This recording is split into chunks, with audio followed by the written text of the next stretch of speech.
Welcome, listeners, to the pre-season finale of Adventures with Attitude. This episode's a little bit shorter just because we weren't sure how long the next episode is going to be, and we didn't want to shorten that because, it's a finale. We do have a special guest coming on next episode with Susanna from Thornvale.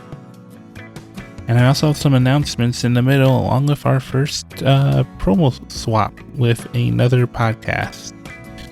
Previously on Adventures with Attitude, the party renewed their vows to each other as they decided to head to the neighboring city of Nadoko after finding out from the changeling that had landed in the village that they were being attacked by Henshin.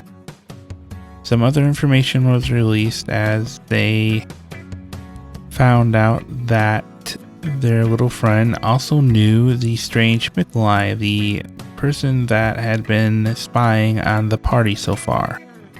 And now, on to our show. Gabby looks down. It's okay. Marigold hands out hot chocolate. Which, believe me, at this point it's needed. Gabby, to explain, Myski was younger than this during the last Henshin War. She was very young. So she heard a lot of bad things about a lot of different people and creatures. It's not anything personal to you. It's just the ingress. You know how I reacted. And he sounds kind of embarrassed that he did. Even if, it was a perfectly valid reaction. Because he knew Gabby to be a sweet person up till then. At least not evil. Gabby nods a little bit. I think she thinks about it and just pulls her hood back and now try to at least look less creepy. Myski kind of like, oh, her name is Gabby? And he kind of slowly moves over. Mm-hmm. I'm sorry, Gabby. It's been a long day. Sips her hot chocolate and goes, they just wanted, they need someone to watch over me for a bit. And then, yeah, Mikolai taught me some things. And then they assigned her here. Assigned? Mom wanted, all the people did here, she didn't want, there wasn't, I think they were worried about what might happen. She was here to keep an eye and report back. She looks embarrassed. I asked her to keep an eye on you and worried because my best friend Marcus, I know he got hurt. He hugs her close. She hugs back, kissing the top of her head and rubbing her back. Sweet little miss. That's the life of a soul. It's not an easy one, but it means a lot to hear those words. Now that you're awake, though, you can be a part of our planning, because we are going back, and we are going to help. I'm not going to leave my friends in trouble, in the lurch. That's just not me. Alright, yeah, alright. She squeezes back and like, you seem to make a lot of cool friends. And she looks around. I try. He smiles dorkily. She punches you in the arm, jokingly. He ruffles her head, messing up her hair.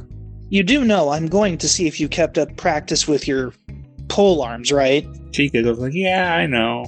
Mikolai taught me how to do this, and he jabs you. Be afraid. I am. So what did you just do to Marcus? He's dead. Probably. Roll a new character. Damn it. Actually, wait, I should probably... What's your AC? Oh, no! No! Yeah. Nat 20.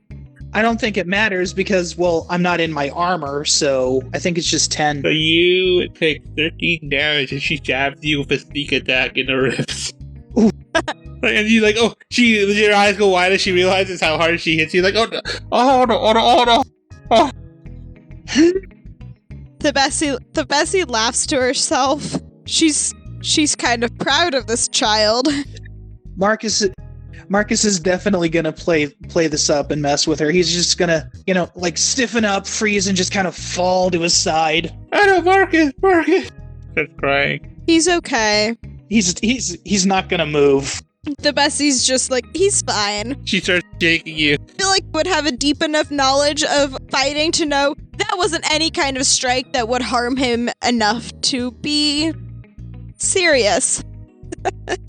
Although you said 13 damage and Marcus's max HP is like, you said 24 or something? 27. 27? And that was with unarmed strike. Yeah. Because I rolled a 6 on the sneak attack damage. +1. Good lord. So technically wouldn't it be 14 then? Good lord. Yes? You killed Marcus with a little girl. Okay. So that's literally half my health. I am down to 13 out of 27. Did he spill his hot cocoa? No, oddly not. But as she gets in and as Myski gets in and starts to shake him, he's not going to move. He's not going to react. He's just going to stare open-eyed, straight ahead. Until she is just in the right position, and then he's gonna tickle her. Like, oh! Aww. He's gonna grab her sides and just go booga booga booga booga. While tickling her ribs. He laughs. Falls over. He's gonna, keep tickling her and ruffle her hair. It's like, ow! I'm gonna have to thank this myth alive for teaching you that. Like, As he rubs where she got him. Yeah, I didn't know. I didn't do. That's the best I've ever done that. I feel so blessed. I'm sorry. He's gonna wipe away any tears that may have started to fall in her worry, and it's like, I'm just teasing you, you know that. And he, gets her back up on the bed. It's like, but seriously, we need to figure out what our next move is. And while you were out, we were talking about that. What we're gonna do is we're gonna go into town. We're gonna talk to your aunt. Apparently she has a, maybe something that we can procure, rent, borrow, whatever, to get back to Nakodo. It's gonna be a while, but I don't think we can take any sort of train or something, and the teleportation network is offline, so I think traveling by ourselves, kind of incognito, would be the best route. Which means we're also going to be shopping for a road trip. Okay. That sounds like a good idea. Now, Thebesi brought up a good point. I don't know if it would be wise to take you back to Nakodo. I think maybe you should stay here, where it's relatively safer. And I say that because, all the things that escaped left here after rampaging.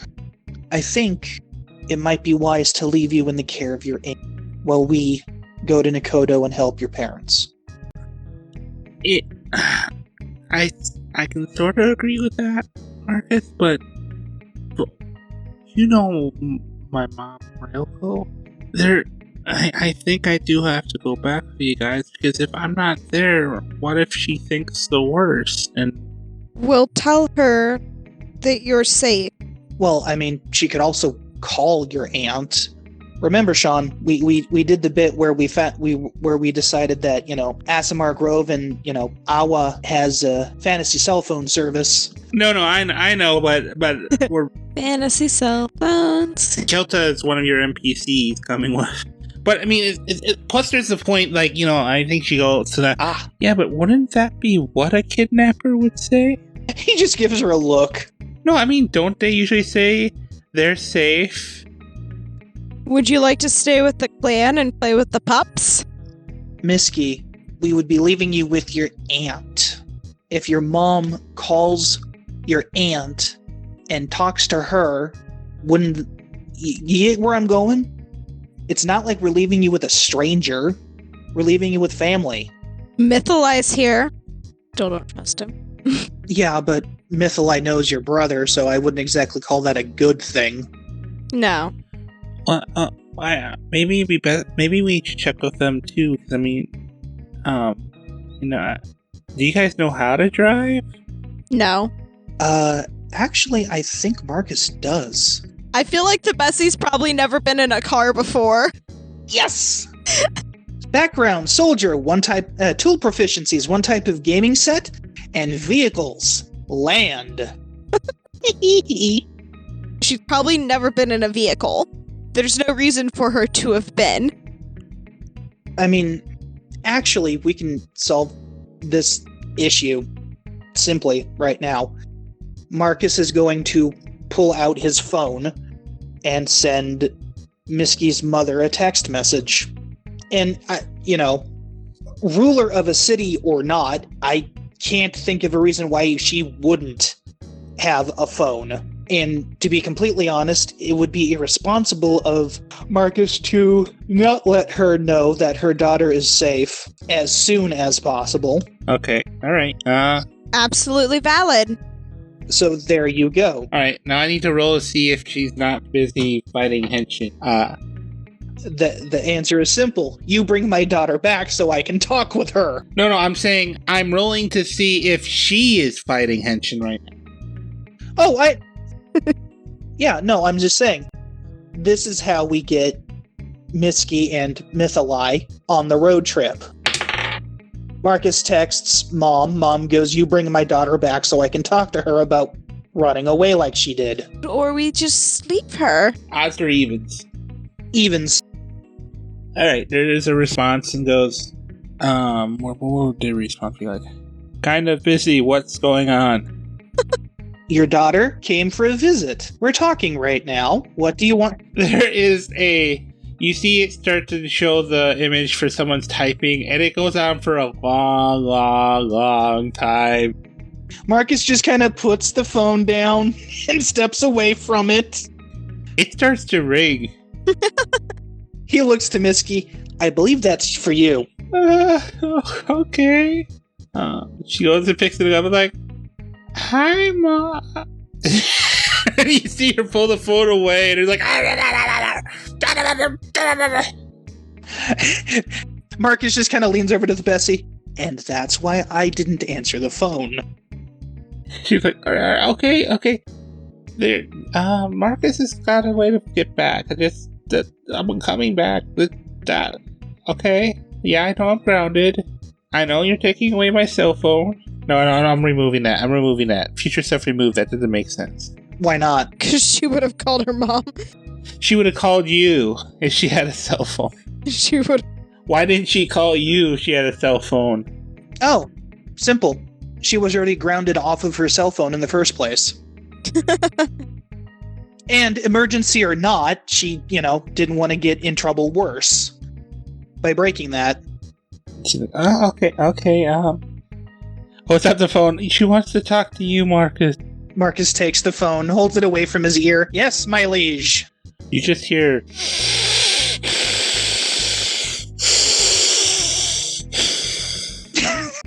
He slowly moves it closer to his ear. You get her back here. Yes? Any means necessary, Marcus. Yes, ma'am. I guess we have things to talk about. Yes. The fact that your city is under siege and you didn't ask for help. I have... You can feel the tension. I am working on this. I need to make sure the people of Nadoku aren't disenfranchised. Ma'am, to be blunt, you know I would have come the moment you called and asked for help. I do, but Well, you can add 3 more Henshin to your side. So we will we will have 5 henshin here then. That's usually how it goes. Duchess, please know that I am going to be leaving as soon as possible once we procure conveyance from Myski's aunt, as well as provisions for the road trip. Alright. And I assume we will also be finding Mythalai and bringing them along too. Mythalai can stay. They need to stay if you're coming here, because they are there to help protect there. But I do have a question for you, Marcus. Yes, ma'am. I am sure my daughter has mentioned certain things about the royalty here. Do your friends know about what you were told previously? I have not yet told them. They know that I was assigned to keep an eye on your daughter. That's about as far into the story as I got before she woke up and I explained what we would be doing to her. With your... Do not tell them more. I will explain when you get here, but Yes, ma'am. It is a very narrow path I am having to run to protect both the people I love. I'm sure you can understand that while I understand there may be people who think they know what's going on or what may be actually going on, I am well aware of what's going on. I am not being fooled. Yes, ma'am. I will, when you get closer, let me know which direction you will be approaching from. I will have the visiting henshin and the local henshin waiting to greet you in the city. So this does not come off as anything but something that was requested. Yes, ma'am. Safe travels. Stay well. I will. We'll be there as quickly as possible. I am trusting you with this, Marcus. My daughter and my love's lives. As I said, I know what's going on. Others will not understand, but I am trusting you to understand that I am not being fooled.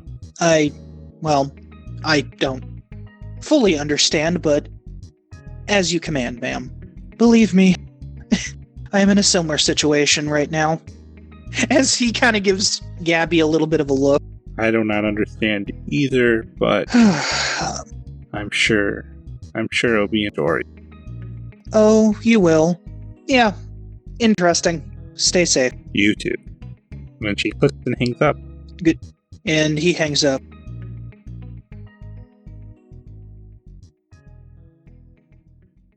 Whoa boy, that was a tense situation now, wasn't it? We're trying something new with this episode. We're going to be adding some promo swaps with some of the other podcasts we listen to on the Cast Junkie server.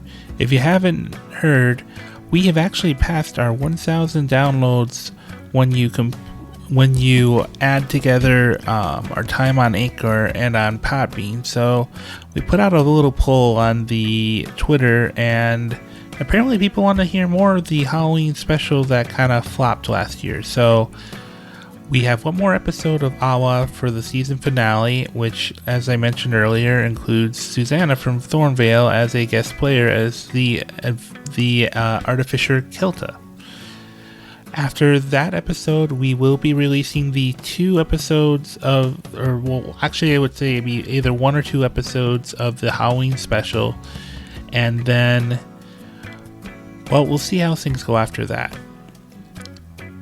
I'm hoping that the next episodes, and I should reiterate that these are the episodes not including the breaking point segments. The next episode of Awa will be the season finale. Then we'll have I have to edit the second recording we did of it, and we'll see how far that gets. Then after that, we should be starting the one-shots with all the special guests we're having.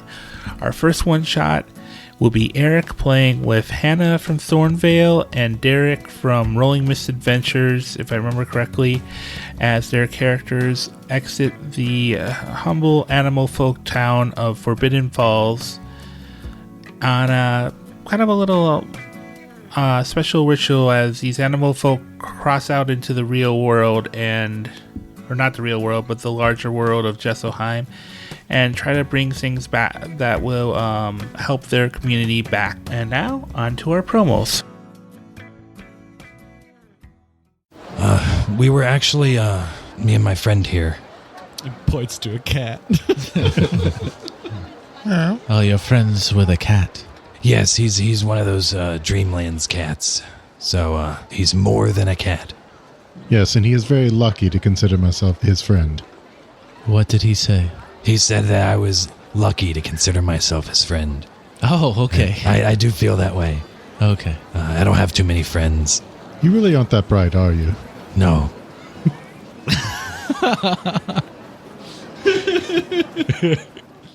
Hey, it's me, Adam, the DM over at Microphones and Monsters. You just got done listening to a short clip from our show. Microphones and Monsters is a Cthulhu Mythos 5th edition actual play podcast.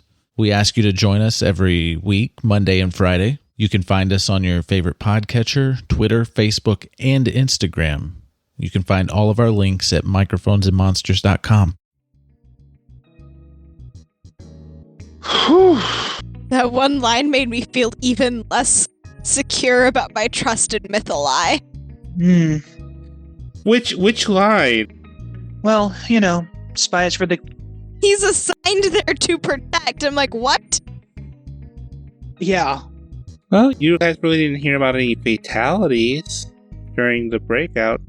It's almost as if there was someone sneaking around, making sure. Yes, it doesn't mean I trust him. Her. How dare you misgendered Mytholi? My friend that choked into the ground. Yeah, a little bit. That's like the 4th or 5th time we've pulled that one, and it's just, Now it's overdone. You guys now have a plan, more or less. Woo! Look at us go making a plan. Also, we really needed it. Yes. Could probably take some warriors from the clan as a escort. That is a good idea for the safety of Myski.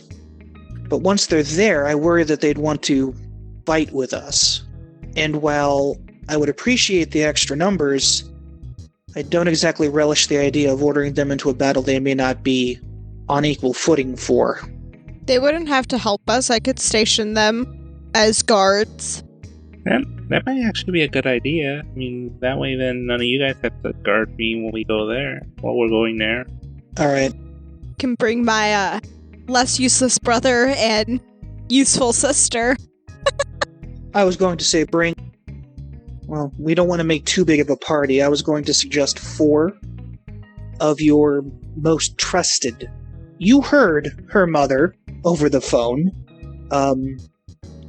I trust you, Thebesi, so hopefully her trust in me is enough that my trust in you will cover your trust in these warriors that you bring.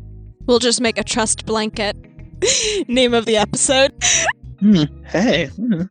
The trust blanket, yeah, that's the name of it. Because this has gone up enough that this is probably going to be an episode on its own. Oh gosh. Things are intense in Nikodo right now, Thebesi. There are 2 Henshin helping against an unknown amount of enemies. The 3 of us will be able to bolster those forces. But there was much that she couldn't nor shouldn't share over an unsecure line. So both you and Gabby be forewarned that we are going into a situation with not a lot of information. Gabby holds up 3 fingers and she brings up another 4, and then she hasn't gotten that much. She does the weirdest thing. If you didn't know how innocent she was, it almost seems like a Because she holds like two fingers to hold like a hole and sticks a finger in it. Marcus is just going to kind of cock his head to the side and try and figure out what she means. And he's going to mimic what she did. The 4 on the one hand, the 3 on the other, which is them, and the 4 warriors. And then finger through... No, she did 3, then 4, then 5. Like she's counting up from the 3 henshin you have to 4 to 5, and then she closes the hand around the finger. Okay. And then she thinks about... We're a team. That's what she's saying. And then she looks at Thebesi and sort of like she does like a shrug, sort of kind of. She seems to think about it, and then family. She kind of like gives like an expression like she suddenly has an idea, and then her elk pops out of her shirt again, and she points at the elk. Mm-hmm. And then she puts her finger in the elk's mouth. Well, and then the elk lightly just bites down on her finger. We are not food. Elk lets go, and yeah, no, I'm sorry. I'm sorry, Gabby. I'm trying to understand, but I'm just not. I mean, I get there's the 3 of us, and that there's 2 more. So yeah, we're a team of 5, technically, which is not uncommon for henshin. In fact, actually, it's the most common. The problem is that, you know, we're from 3. We 3 are from 3 different teams by ourselves. And I have no idea who these other 2 henshin are. They could be 2 from the same team. They could be 2 from 2 different teams. They could be, you know, older henshin from the war. Or, like us, they could have inherited the powers. So, I honestly don't know how they're going to react to us. Hopefully, positively, so we can work together without issue. But until we go there and see what's going on, I really can't say. Gabby starts to nod, but she still looks frustrated, like she's not. She thinks for a moment, and then you see her spread her fingers wide, and then interlock them together, and then nods her head down at her hands. I mean, yeah, I'd want us to work together, if that's what you mean. Her face turns white, and you start to get the impression she may actually be flustered. This is how she gets flustered, is she pales instead of grows red. Makes sense, considering that she's, I think she thinks about it for a moment, and then she kind of like, she moves so she's kneeling, so her knees make like a wedge forward. Mm-hmm. And then raises her arms above her hand, and then does the same interlocking thing. Yeah. I was never very good at charades, and I'm still not now. Yeah, ditto. The only other thing I can think of is, like, you're talking about, and he smacks himself in the face, the elk. Are you talking about our Zords? She nods furiously, and then just makes the hand motion with her hands combining. Okay. I honestly have no idea if we can do that. Like I said, we're from separate teams. The thing is that generally, the team is able to combine. Most times that's 5 or 6. I've heard of teams that start out with 3 and then later gain 2 for a group of 5. But generally, it's still close together or similar or something. But I'm from one team, Thebesi's from another. I've honestly never heard of your team and so you're a third. And like I said, I don't know what the 2 in Nadoko, their stories are, so I can't say. They could be from the same team, which means, their Zords can combine, or they could be from separate teams. So, I don't know if we'd be able to do that. She breathes a sigh, like it really It's like, finally! I think Myski actually seems to pick up. Oh, she can't speak, can she? Not, whatever I say is going to sound insulting, and I apologize, but by our standards, no, not well. She can write good, though, so we've been communicating like that. But talking is a bit difficult for her. And by difficult, I mean like physically difficult. I think Myski actually goes over to her at this and goes, takes her hand, and then she seems to show her something, like a hand signal. This means hi. Mm-hmm. And she makes the motion towards Gabby. Gabby blinks and then smiles and makes the motion back. Did she teach her how to wave? No, she just taught her and Steve's Kent how to say hi. Oh. Hi. Yep, you now know how to say hi in Steve's Kent and nothing else.